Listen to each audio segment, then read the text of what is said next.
Lukas has been very instrumental in developing the International Aquaculture Feed Formulation Database in collaboration with Gulf University. And we have been using this database for different training in Africa and Asia. So Luca visited our Penang office a few months ago, and right now he came with all the South Asian team to visit our office. So we are taking this opportunity to let Luca present USSEC's Southeast Asia Aquaculture Program to us, and we will also, at the end of this presentation, ask him a few questions and try to see how what they are planning in Southeast Asia is aligned with our research programs. So without further delay, I would like to turn it over to you, Lukas, please. Okay, thank you very much. This is my first of these events, hopefully. I was not very well prepared for what I was supposed to do during this event, so I think I did not prepare any presentation. So I think what I'll do is by starting to talk about what our organization is, what we do, and then maybe go a little more specifically into what we're doing in Southeast Asia in particular. And today I actually have my team with me sitting in the back here with yellow shirts, so I may ask them to come up and give a brief introduction of themselves and what they're doing in their particular specialties.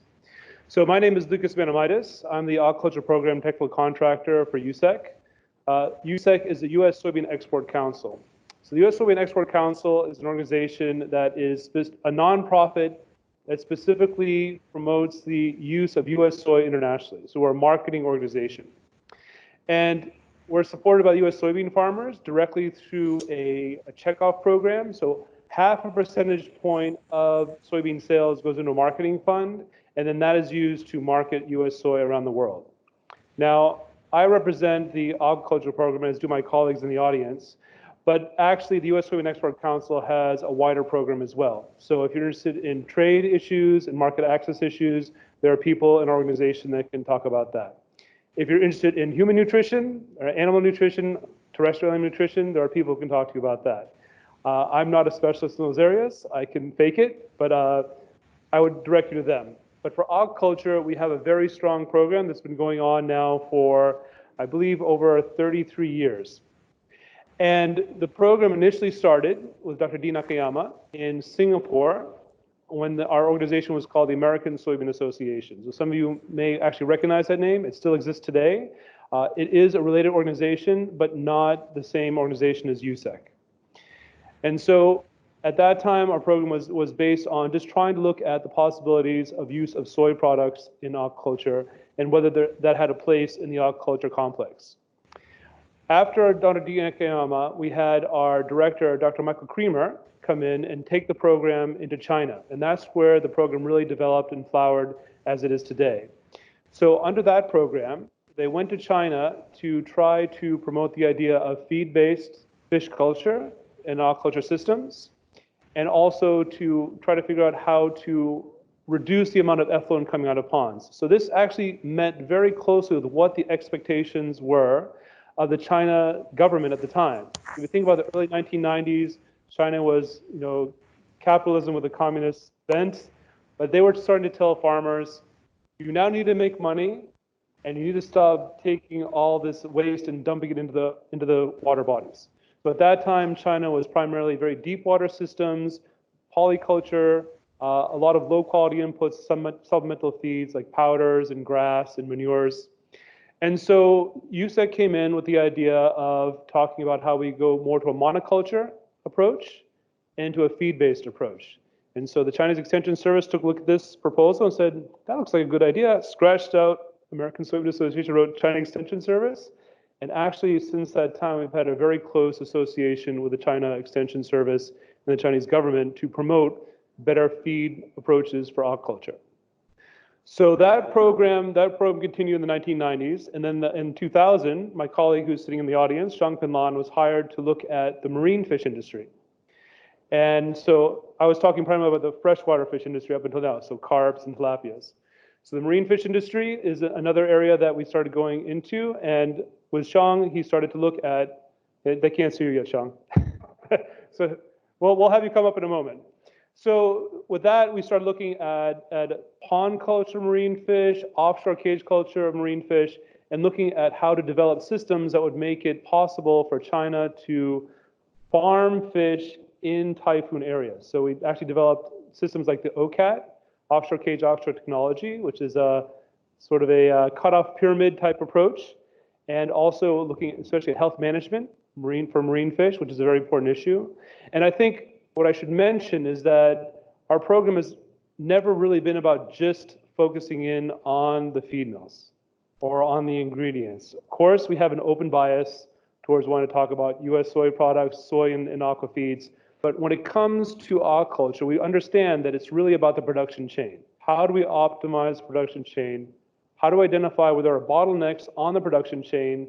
How do we address those bottlenecks? So we see ourselves as a knowledge transfer service. So for example, while we do go to work with feed mills for the majority of our time, we work with formulators, with ingredient purchasers, we work with their sales and technical staff, but we also expand that to work with farmers and work on better production systems. We work with hatcheries, including genetics on broodstock, pit tagging, better approaches for hatchery production and nursery production. We look even up into the processing side and into the marketing side, because those are very important. Because the way we look at it holistically, if you're producing fish or shrimp, you need to understand a few steps forward and a few steps back. So if you're a producer, you need to understand where your fish are coming from, you understand where your feed is coming from, you understand your markets. And so in terms of our program, it's been, I believe, very successful. We've had a lot of success, partly because of the feeling by industry that we're fairly neutral with that open bias. So we get information that you wouldn't normally get if you were, say, selling an ingredient additive to a feed mill, because then they would be very closed about what they're doing. They wouldn't want to talk about what ingredients they're using, maybe their formulations. Farmers wouldn't want to talk about their economics. But the way that we work, we actually have a lot of input because we give a lot of knowledge. I mean, the nice part of my job and our job is that we can share almost everything we do with industry, and then there's a reciprocal nature to it. Other stakeholders in the industry communicate with us. They say, hey, we have this problem, can you help us? And oftentimes the answer is yes. So our program was in China until the early 2000s, primarily. And then in 2002, I was hired to help move the program out of China into the Asia subcontinent and Southeast Asia. And so I worked primarily in India, Indonesia, Vietnam, and Philippines. And then over time, the program has now gone global. So we have a program in the Americas. Americas would cover mostly Latin America and Canada, but not the United States. There's a separate arm that does domestic promotion of aquaculture for U.S. soy in the United States. We have a program in Middle East and North Africa. We have a program in the Asia subcontinent. We have a program in Southeast Asia. We have a program in North Asia.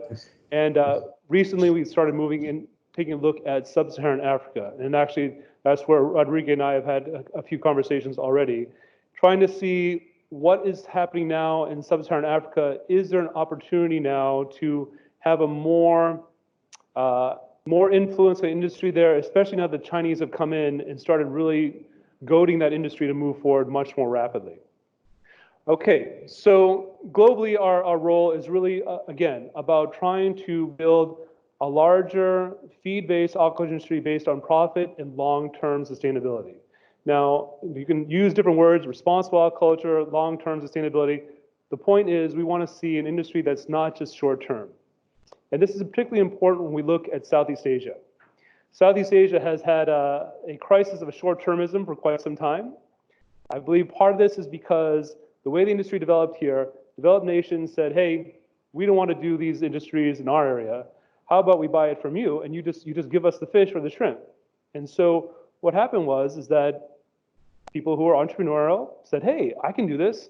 I'll cut down the mangroves. I'll dirty the waters. It doesn't matter as long as I get that money out really quickly.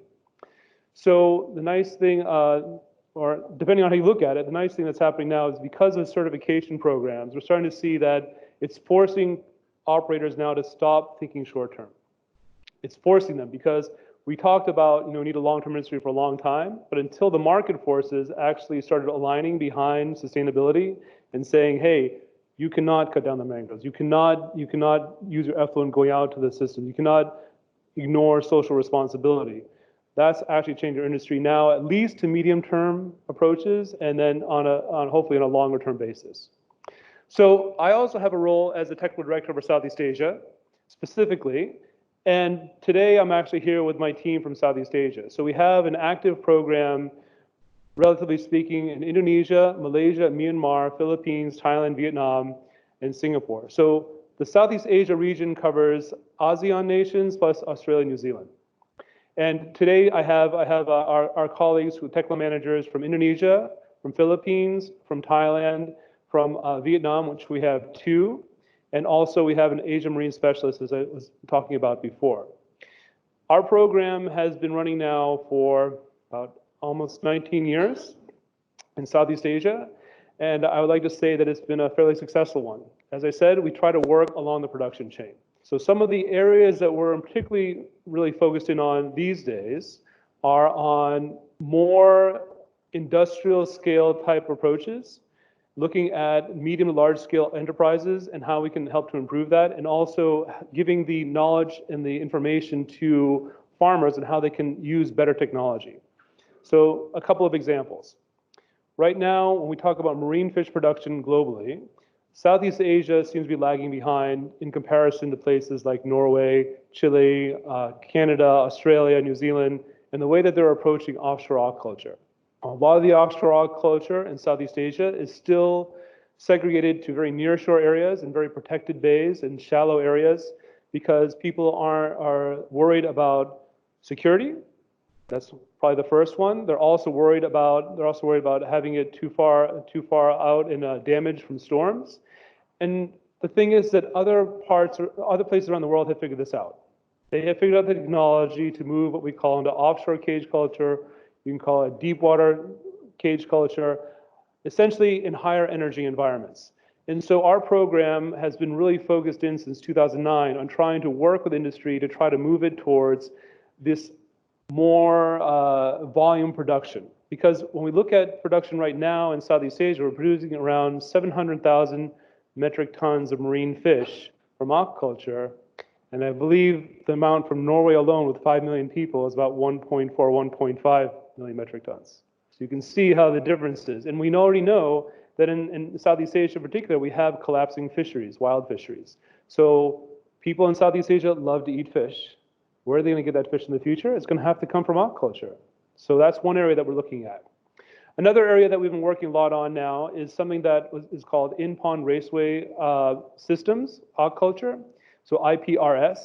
This was originated in the United States, but then brought to China, where it's been very successful. So in-pond raceway systems allow you to approximately triple the yield from your current pond culture and have a lot of management benefits as well. So you can harvest the fish more easily, you can treat the fish more easily, you can target the fish more easily, you can remove waste from the aquaculture system so it doesn't have a eutrophication effect from the feed and the waste of the fish. And so this aspect of production has been very important in China because in China, they cannot really expand their production area.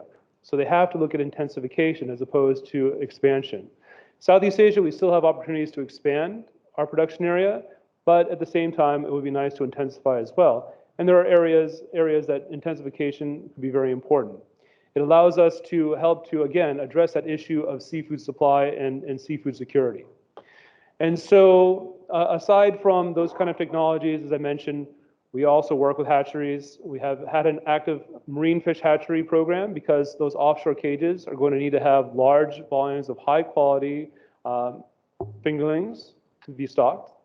We work very closely with feed mills because feed mills have to have good quality production and trying to link the two together. One of the areas that we're really working on right now is trying to get not just better data gathering, but data analysis. So for example, one of the things that we're doing now in our demonstration projects is using a program that allows the farmer to collect data through their mobile phone, and it goes to the cloud. And then the farm owner can either push information down, saying you should be feeding this much, or pull information up.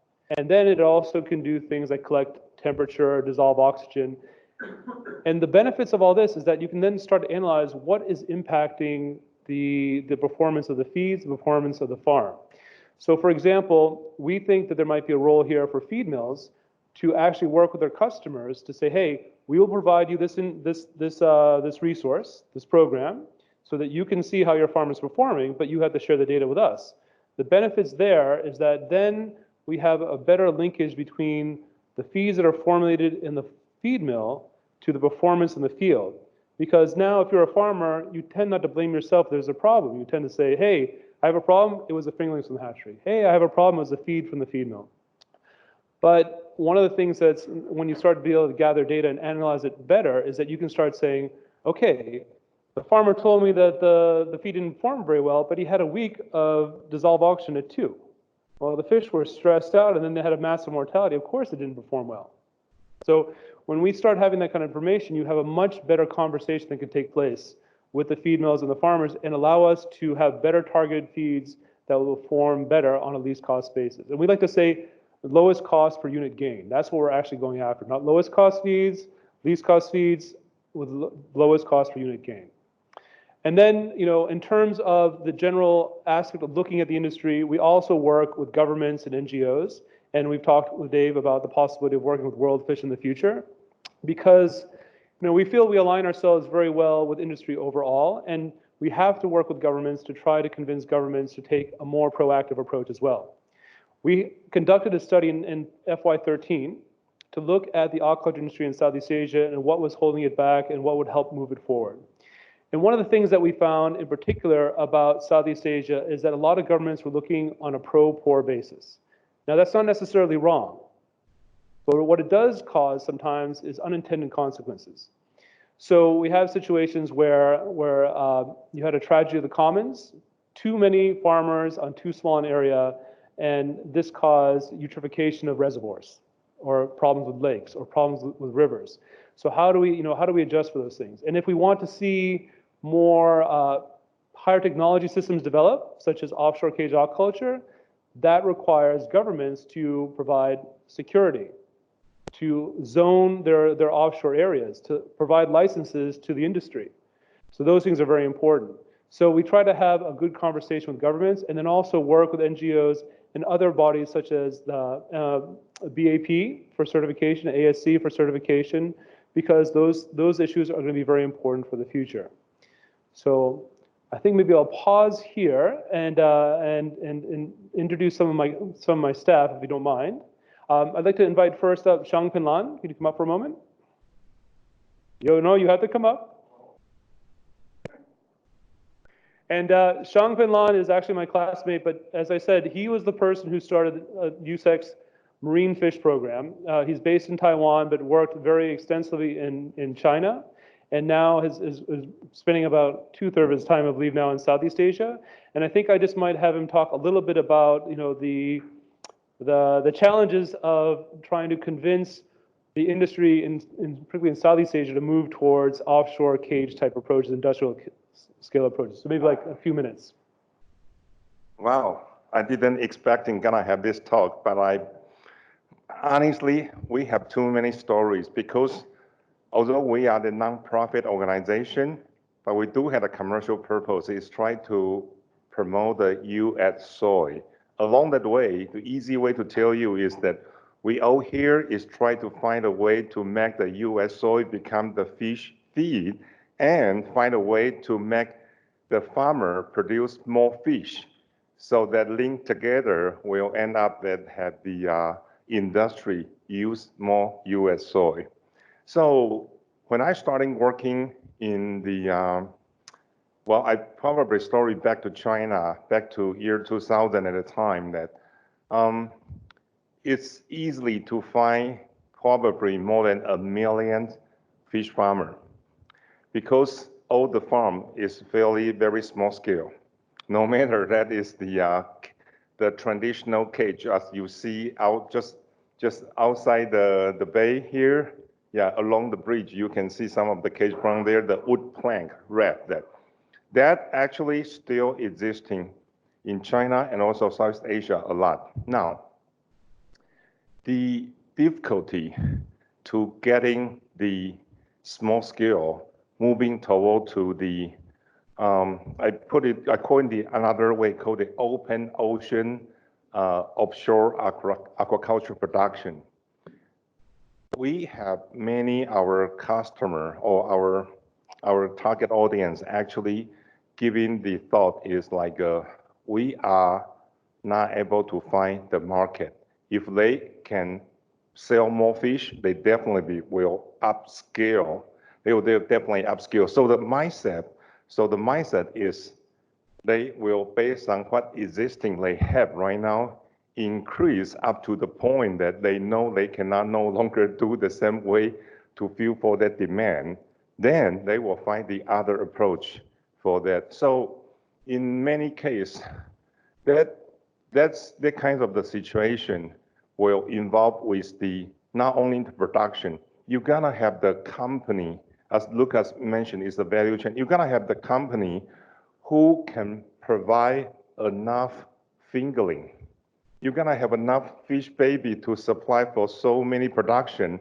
And then you're gonna also have the processing plant be able to process all that aquatic product so that they can really go to the different level or the volume of the market. So in the work I'm doing right now, actually have a lot of the difficulty actually is I see the opportunity where Asia can produce a lot. And sometimes when we travel to the like international seafood trade show, we also see the people there that require different type of the seafood product. It's kind of the very, very, the information basically didn't come across to each other. Have the people actually thinking about, I'm very good at production, but how's the fish, the size should be, how it need to look like. Actually, I would feel that at this moment in Asia, to be able to export to the seafood market, be able to really not only attend the seafood trade show, but really able to link up with the actual buyer, or even get a buyer come to your aquaculture operation to see, build up the confidence. Although right now, I believe all you know that there's already a lot of the certification program, seafood certification program, but that actually, when you make the people have the confidence to place the order, you still have the people come here to see your product. So as Lukas asked me to say, the difficulty on that actually is not really on one corner, like I would just upscale my production. It probably is from two ends.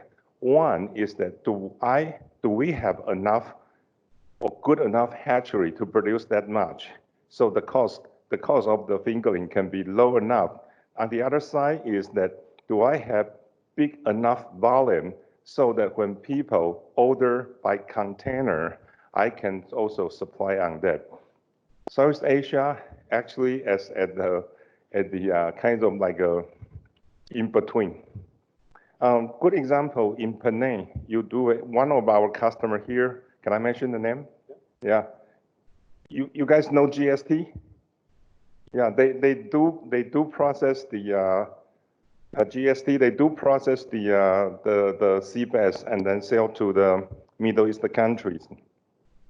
Is that the volume big enough? No. Do they want to sell more? Yes. But right now, that is what the market they get used to in the Middle East.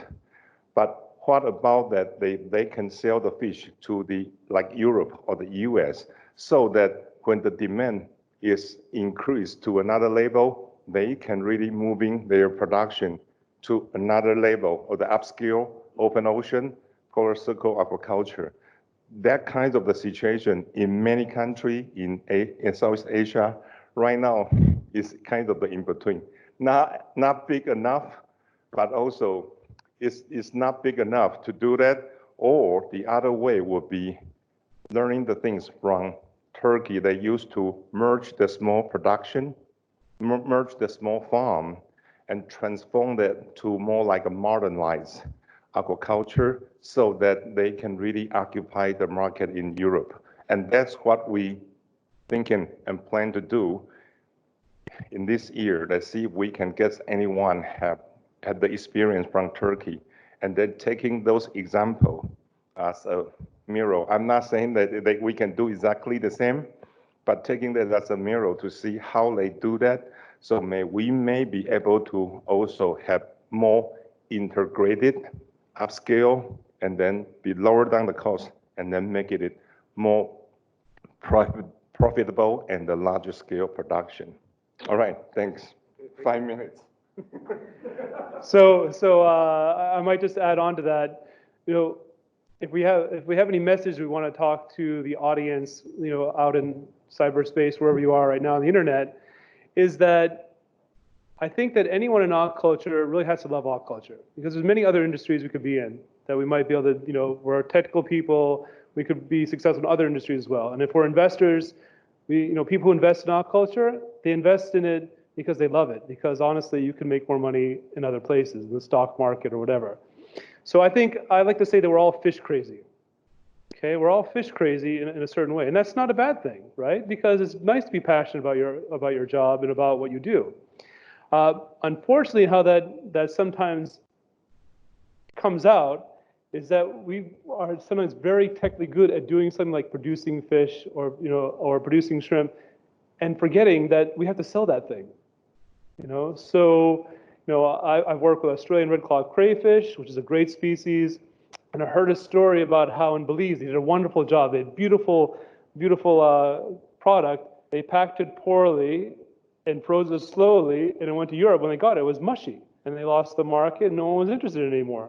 So having that linkage to market that Shang was talking about is incredibly important, and really thinking through that whole production chain from start to finish. And when I say start to finish, I'm talking about brood stock until the final consumer, and all the steps in between, because those are very, very important. And this is something that we try to encourage the industry. We bring buyers from the seafood industry out to the industry here in Southeast Asia to talk to people who are just thinking about moving into these more industrial scale operations. Because if you haven't thought about that market before you start even planning your operation, you've already lost. And so I think that's an important thing we all have to pay attention to. How much time do I have left? Okay, well then, I'd like to invite up Pamudi from Indonesia. So Pamudi is leading our shrimp effort. So I mentioned a lot about fish, obviously. And so fish was an area that was easy for us to enter into, because there's a lot of low-hanging fruit on how to improve fish culture, how to improve fish diets. The problem with working with shrimp is that the shrimp industry knows everything until there's a problem and there's a disaster, and then they ask for help, right? So one of the things that we've tried to do now is try to have a more proactive shrimp approach, particularly looking at feeds and feeding. And maybe I'll just ask Pamudi, who is our Indonesia Technical Manager, to talk a little bit about our efforts on shrimp. Thank you. Wow, it's so sudden. Well, I can actually speak in Bahasa, but I'm sure you won't be able to understand. Okay, my name is Pamudi. I've been working for USSEC since 2015, so it's about 4 years plus. I'm also in charge with the Shrimp Initiative Program.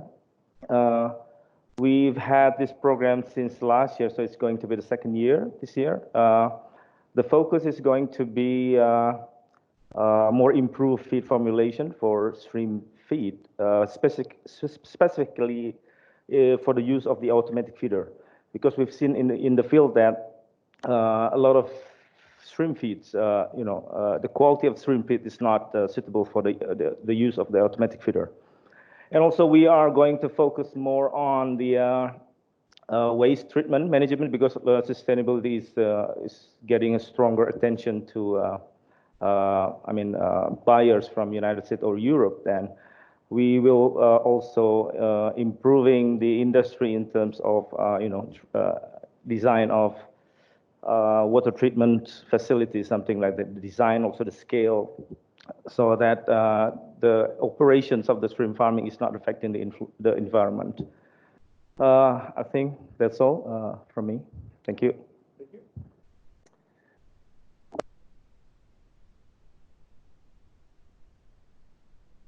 Thank you. But I think another area that I need to really highlight is our demonstration program. And so I want to invite up Levi Manyalak from the Philippines. He's our technical manager and also our Southeast Asia regional coordinator for demonstrations. And demonstrations we feel are very important because we talk about technologies, talk about better approaches, better formulation approaches. Problem is, when you talk about these technologies, people get a paper, they say, oh, that's really nice. That's a great idea. And they put it on the shelf and never do anything. So what we found is that what's best to do is to actually go out, find opinion leaders in the industry, in the commercial industry, work with them, work with commercial feed mills who actually encourage a change in attitude, and then actually have farmer field days afterwards. So maybe, Levi, if you could talk a little bit about maybe the either demonstration program and/or the Philippine program. Good afternoon. I'm Levi Manyalak, in charge for the Soy and Aquaculture Program for Philippines. Then at the same time, coordinating the demonstration projects within Southeast Asia. So the main purpose of these demonstration projects, as what Lukas mentioned, is to show how we can really help the farmers and show how these production methods that USSEC developed, the pond culture system, IPRS, LVHD, and other culture system, is to show how this will help the farmer to be more profitable and produce this fish in sustainable manner. And the way we do this is to look for farmers and feed mills that are usually like opinion leaders in their own areas that can help also disseminate this information after we do this demonstration. In the demonstration projects, USSEC helped the feed mill in different ways, like in their troubleshooting in the feed mill, producing soy-optimized feeds. Soy-optimized feeds are these feeds that are least cost based on the available ingredients of every feed mill or every country. And at the same time, when our nutritionists formulate these feeds, we formulate according to their understanding that this feed will not in any way distract the nutritional requirement of these feeds, of the fish. So we produce or we formulate the feeds based on the nutritional requirement of the fish. Then these feeds are being carried out to the feed mill, then they produce it, then bring it to the farmer. Then for the farmer, we help the farmer to to plan according to the environmental and sustainable way of producing this fish. Then we help them in the feed management. We help them in the planning. Then at the same time, we try to guide them in just so many simple things like doing the sampling, like positioning their cages, and how to best manage their feed. Then after that, when we have those results, we will have this particular farmers field day where we will show to the industry what are the results of these particular demonstration projects. Thank you. Okay, so I have three other colleagues, and I'm going to ask Kunchuchai to come up. And Kunchuchai has been instrumental in working on this new IPRS system in Thailand. We just started our Thailand program in FY19, so this past financial year. And I think maybe what I'd like him to discuss is a bit about the thought process of the farmer who took that on as an opinion leader in the industry, and what he hopes to make out of that actual program. Good afternoon. My name is Chuchai, technical manager from Thailand.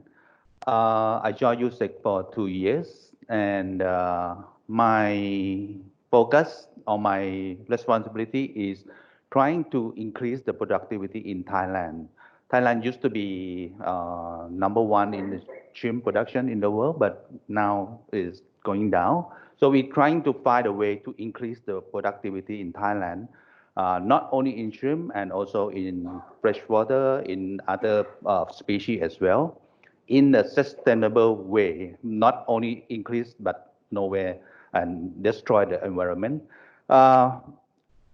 My first year, we trying to find who can set up the IPRS system, because we learn from China, we learn from Vietnam that is a very good system, and we want to develop in Thailand. So we find one of the partner and then help them to guide them, training them, give them the knowledge and everything until October, we have completed the first IPRS in Thailand.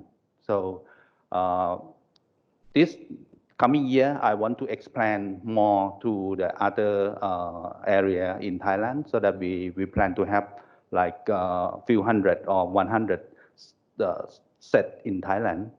And also another area is shrimp, modern shrimp farming, because the shrimp farming in Thailand is going down. The labor cost is high.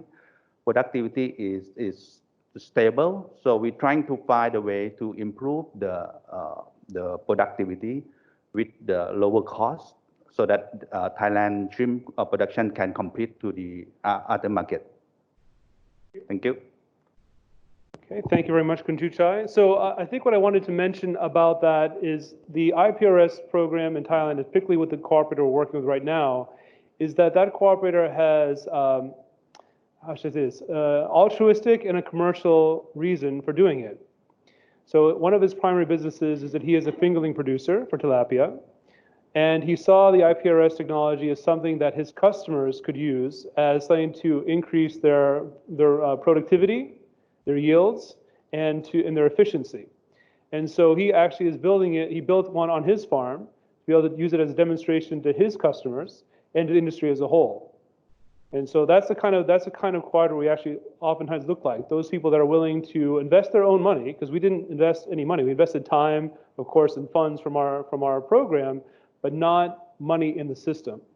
And that system now is operational and will have visitors coming to see how it actually functions, and with a technical background that they can actually understand, so they can take that and build that on their own farms. And so that's an important aspect of what we're trying to do with our program.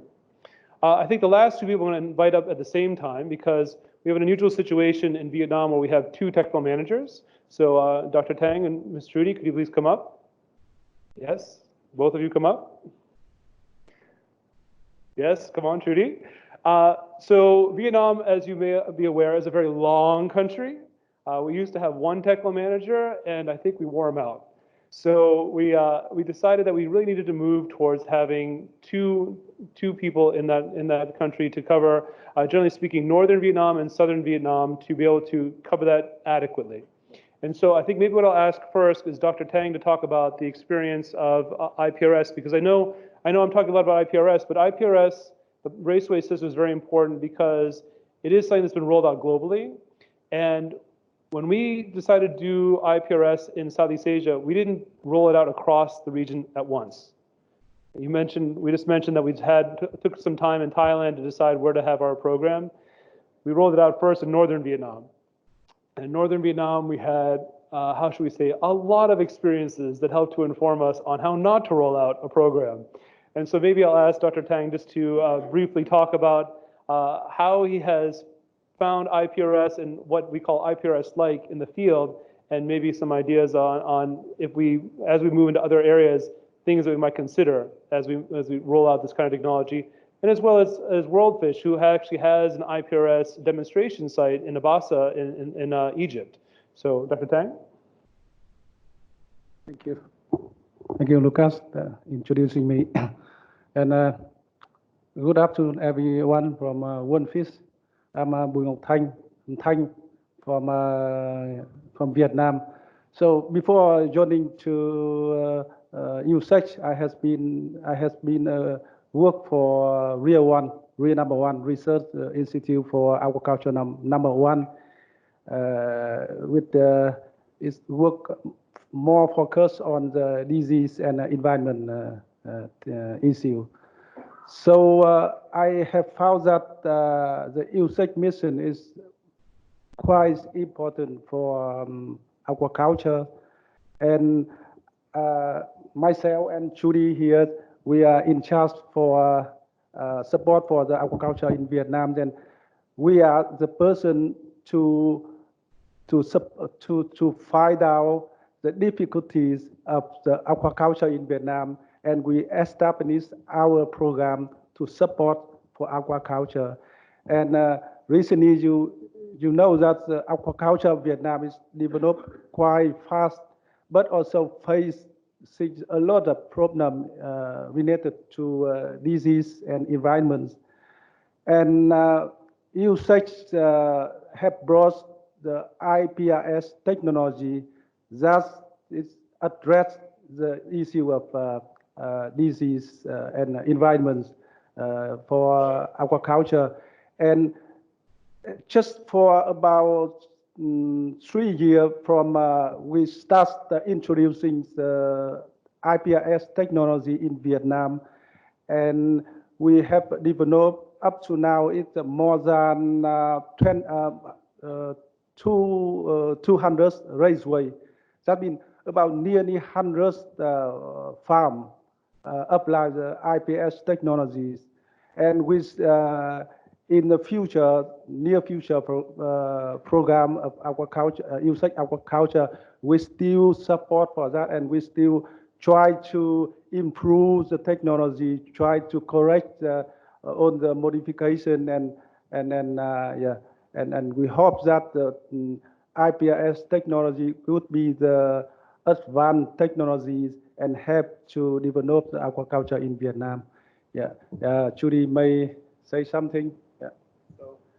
I'll just briefly introduce Ms. Trudy, who's our Southern Vietnam representative, and she's working on something a little bit different. We've talked about IPRS, and we've been talking about what are called fixed raceway systems, which means it's it's fixed structures in the ponds. She's going to be working this year on a demonstration on a floating raceway system, which can be used in deeper water ponds, such as current Pangasius ponds, that are around 4 meters deep, or in reservoirs or other areas. And again, IPRS allows you to collect waste. One of the big things we have a problem with is waste going into the environment's eutrophication. So we can collect the solid waste, at least, from the fish production and remove a lot of that from the system. So I think maybe just a very brief discussion about the development of a floating raceway system, and maybe some thoughts on where that might lead in the future, because right now we'll be working on the fingerling aspect. So, Trudy? Good afternoon. I'm Judy. I'm from Southern Vietnam. As we know that in Southern Vietnam, there are culture a lot of Pangasius. For especially for Pangasius, the bond is usually 4 meters deep and over. So we USSEC also have the floating IPRS for Pangasius for deeper bond, and then we have demonstration in the advanced fingerling fish. And then we estimated that finish in July, and then from that the Pangasius grower they can apply IPRS, because we now be aware of that the water resource in Mekong Delta maybe in the future not enough. So thank you. Thank you. All right, thank you both. Thank you. So what Trudy is talking about is that right now Pangasius culture takes a lot of that ecosystem issue with putting the waste into the environment. So they moved out of the rivers into the ponds so they could better manage the water quality. The difficulty is they're also expelling that waste into the waterways as well. And we also have saltwater intrusion in the Mekong as we have climate change and also a drawdown of water in the upstream areas. And so what we're seeing in the future is that they're probably going to have to move towards systems that have static water. And for Pangasius, that's going to be a big change, because they're used to flushing at certain parts of the production system, every day, large amounts of water, basically on a tidal basis. So this is where we think that this has some interesting applications for the Pangasius in particular. So I guess here, just to sort of finish up, because I've exhausted the number of people we have in the audience, and probably your patience as well, is that there are other resources available that our organization gives to industry. You can go to our website, www.soyaqua.org. That has a lot of information on our program, some of the demonstration parts we've done, things like feed formulations and other information. And then we have a very active feed formulation program as well. And where this is particularly important is that we partnered with several different organizations to help develop the first standardized, we call it a standardized commercialized feed formulation database. It's called the International Aquaculture Feed Formulation Database. It's not USSEC's database. It is something that is, maybe you're familiar with this, it's for the greater good of the industry. Nobody actually technically owns it. We can't buy or sell anything, so we can't sell it. USAID, who is a partner with us, they can't sell anything. We also partner with the University of Guelph in Canada, the Canadian government through MyTax, many private and public partnerships with different organizations. And so if you are in the aquaculture space and you are looking to formulate, number one, you need to be an experienced formulator, but you do need the basic tools of a database. Database has two sub-databases. One is the feed ingredient composition database, all the different parts of an ingredient, so protein, fats, amino acids, digestible amino acids, and nutritional factors. And then you also need specifications for the species that you're going to formulate for. And so Levy mentioned that when we do a demonstration, we formulate very carefully for the species at that life stage. And so this database now has 30 different species groups, and each of those groups has between 4 to 6 age levels. So if it's a fish, it's usually 6. If it's for shrimp, it's usually 4. So that when you are formulating, you have target specifications for formulation. And so that database is now in stage 5 and going to stage 6 this year, and has been actually adopted, parts of it adopted by some commercial feed mills. You can find it at www.iaffd.com. So it's IA, International Aquaculture Feed Formulation Database, iaffd.com. It's a free resource. You do have to register because we do have an interest in seeing who's using it, how often it's being used. But I would say that USSEC and its various collaborators have probably put in, at this point, probably several $1 million into it. So it's not a throwaway resource. It's something that we think is very important, and particularly when we look at places like Sub-Saharan Africa, where we're starting to see more development of feed mills locally. For example, in Ghana and in Zambia, which I know you work in as well. Resources where they can actually get information on how to formulate will be very important. It's just a tool. It doesn't make you a formulator, but it's an important tool that everyone needs to have. And if you work in terrestrial animal nutrition, you could buy a database for poultry, for swine, for cattle, for dogs. But until now, there was none for aquaculture. Now one does exist. You can download it from the internet. So with that, I will either close or take questions. I'll leave it up to you. Excellent. Thanks, Lukas, and the Southeast Asian team. That was fantastic. So for WorldFish people, you've got to realise that you can do an excellent presentation without PowerPoint. And even more excellent, that you're not expecting to do a presentation, but then your boss calls you out the front and you have to give another excellent couple of minute presentation. So just to note, don't need a PowerPoint to do a really good presentation, okay? Thank you very much. Yeah, excellent. So just for those online, if they have any questions, just pop them online. Let me start with a question and then the others may come in. So you guys are a not-for-profit, as are we. But you work substantially with the private sector. So your stakeholders or shareholders, the American soybean producers, a profit entity.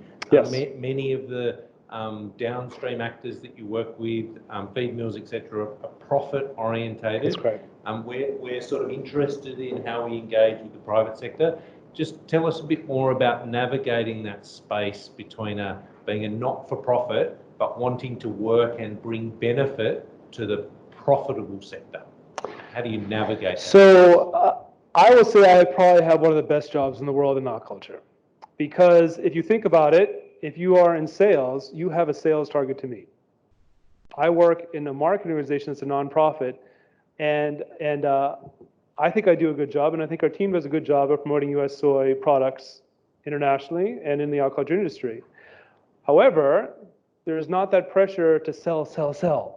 Right? And so that ability to be going out to commercial industry is very unique. As I mentioned, I say we're neutral with an open bias. The neutrality is that we share information with everyone. okay? We do, the things we do keep confidential, let's say, for example, we go to meet with a feed mill, if they show us their formulations, no, we're not going to share those formulations with the industry. If they share us their ingredient information, we're not going to share that industry. But the information we generate from demonstrations, we have put out manuals with technology, we share that openly with industry. And so in sort of navigating with commercial industry, the best part is that USSEC has existed in some form for at least 35 years. So a lot of industry actually knows us quite well. And maybe I can give an example where we were not known and how that actually played out. So in 2010, I approached our team, our aquaculture team, and said, look, I would like to really go into Myanmar, because at that time, there were no USSEC activities in Myanmar, and USSEC did not have an office in Myanmar.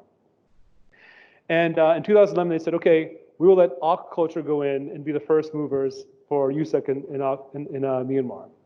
And so I met with the Myanmar Fisheries Federation, the Shrimp Association, and they really didn't get it. You know, I said, we're coming here to talk about technical issues and to train you on better approaches to aquaculture. And one guy pulled me aside and said, okay, that sounds really nice, but what do you really want to do here? You know, let's make some business. I'm like, you really didn't get it, right?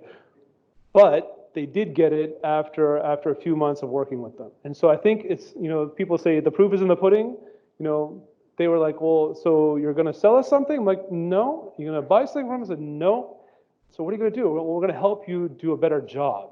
And then we went out and did demonstrations. We went out and talked to feed mills. We brought experts in to help them improve their production. We talked to their formulators and worked with their formulators on better formulation approaches. And I think that's where we got the credibility. You know, that was an extreme situation because there was no USSEC office. In other places, we walk in and they say, oh yeah, USSEC or ASA, because they knew us under many names, ASA, ASAIM, USSEC. But I think the main thing is the openness with how we share information. And I think it's fairly shocking for a lot of people in aquaculture, because aquaculture, for better or for worse, still tends to be very secretive. So let's say I want to approach the feed mill industry. So our team goes out, we visit, say, 5 feed mills. And those 5 feed mills, each one has a problem. Okay, and so we listen to those 5 feed mills. And so we say, and we look at it and we say, oh, well, 4 of these 5 feed mills have the same problem, but since they don't talk to one another, they don't know it. And so we bring an expert in to talk about that problem at a seminar or a workshop. And we invite 10 feed mills to come. And so those feed mills that come, they say, oh my God, they brought this guy just for me. Not realizing that actually there's an industry-wide phenomenon that there's a problem. And so that's kind of what we try to do. We try to identify what are the bottlenecks, bring the expertise, the research, the information that's needed to help overcome that bottleneck. So I don't know if that answers your question. We have a few minutes for some questions. Kendra.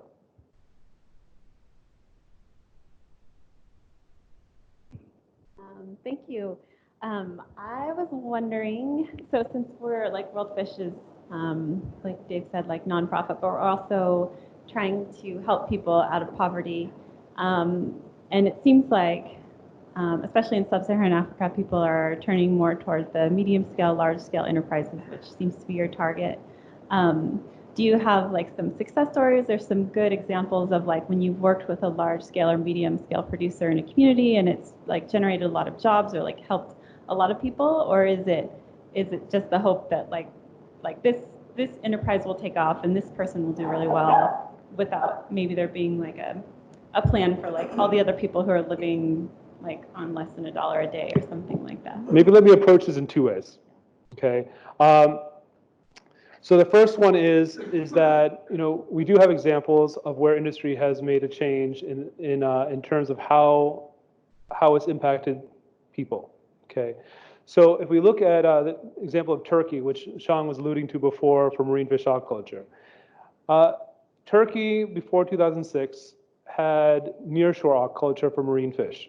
And they had a lot of problems with user conflicts, tourism, local fishers, and issues like that. And the industry had maybe about 300 different farmers. 2006, they call it the Aquaculture Massacre because the Turkish parliament said, enough, we've had it with this. You are now going to move offshore in 1 year. And to be fair, they committed the resources to do it correctly.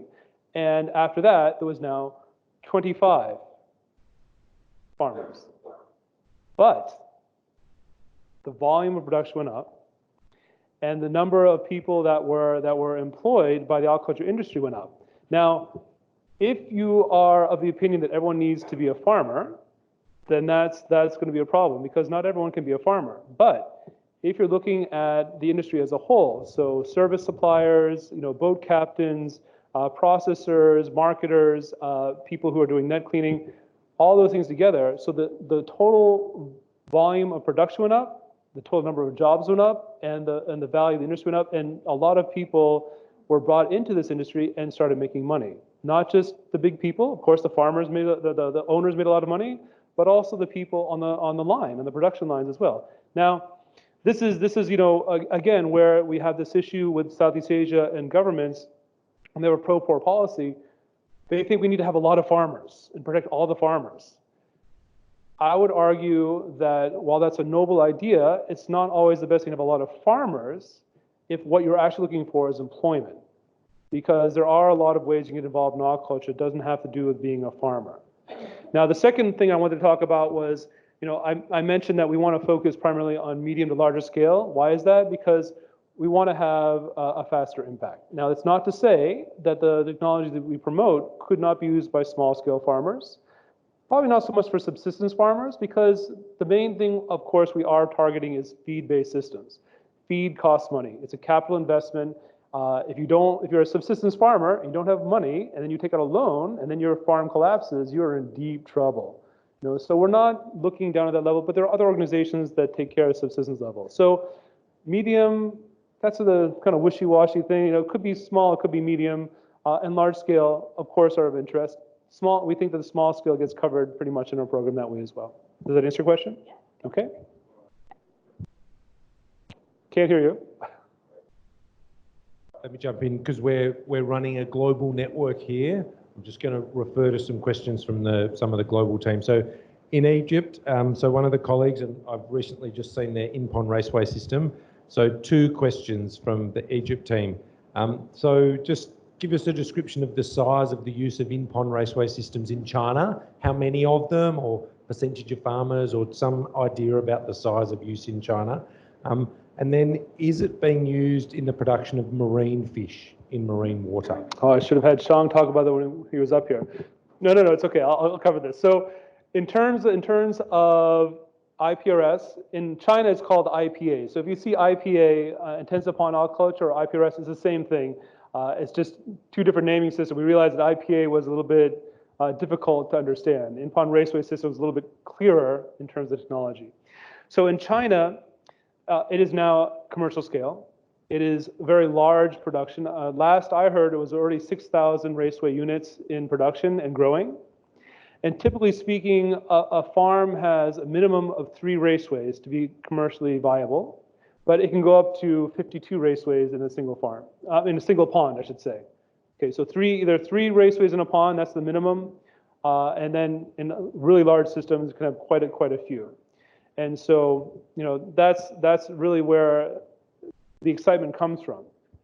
We've seen what it's been able to do in China, and now as we try to expand that globally, we're trying to ensure that we have the correct principles in the hands of the people who are interested in doing it, and also the correct standards to follow to have a commercially viable operation. And marine fish? Oh, I'm sorry, yes. So for marine fish, there's IPRS, of course, it generated a lot of excitement, and it was developed initially for the freshwater fish industry. So initially, fixed raceways in the ponds with freshwater fish. So now there's some variants that are being developed over time. I mentioned that Ms. Trudy in Vietnam is going to be working with floating fingerling raceways for advanced Pangasius fingerling production. And then on the marine sector, there is an effort to harden the systems for marine waters. Now, those of you who are familiar with marine culture and working on the ocean, I grew up on the ocean, things corrode, get biofouled very quickly. And so what Shang is doing right now is he's working to figure out how do we adapt the system to brackish and marine systems to make it viable, because that corrosion and that biofouling is very important in marine systems. So I think that we're looking at another 2 or 3 years before we think we have a standard that's suitable to really give it out to the industry. All right, excellent. I'm sure the Egypt team will want to stay in touch. So last question. So, and please feel free to refer to one of your team for this one. So as a research organisation, but really wanting to engage at the farm level, what's the big challenge of involving farmers in data collection? If any of you want to make a comment, just raise your hand to me. One of the challenges is I'm not going to name the country, but we were looking at shrimp production. And we're wondering, you know, it seems awful low. It doesn't seem like it's right. And then we talked with the government. They said, oh yeah, it's not right, because what's happening is the farmers don't want to collect data and give it to us because they get taxed. Okay, so taxing is one issue. Number two, another challenge about data collection is that people don't often see the value of it because they don't actually analyze the data they've collected. So I personally feel whether you analyze or not, you should still collect data, because at any time in the future, you could analyze that data, correct? But that analysis is very important, because if you're collecting data over a longer term and doing it correctly, you can get very valuable insight to your operations. Maybe you realize that every April, you start having mortalities from disease. So if you know that's going to happen every year, then maybe you should actually be working to make a functional feed. 2 weeks before, you might add more vitamin C into your feeds to sort of help to promote an immune response or immune challenge, to prepare them for an immune challenge when that time period comes up. Or maybe one pond always seems to fail. Maybe that's really suited for cassava crop, not for fish farming. So, you know, that's some of the challenges. And do any of my colleagues have a comment about the difficulties of getting farmers to collect data? I think they're scared to come up now at this point. All right, let's move to wrap it up. I'd just like to, on behalf of WorldFish, both those in the room today, but also importantly those online, thank you, Lukas, and all the USSEC Southeast Asian team, not only for coming and joining us at WorldFish, but for such a fantastic presentation and insight to the operations of USSEC throughout Southeast Asia. So thanks very much, and please join me in thanking Lukas and the team. Yes, and thank you on behalf of USSEC as well for inviting us to this event.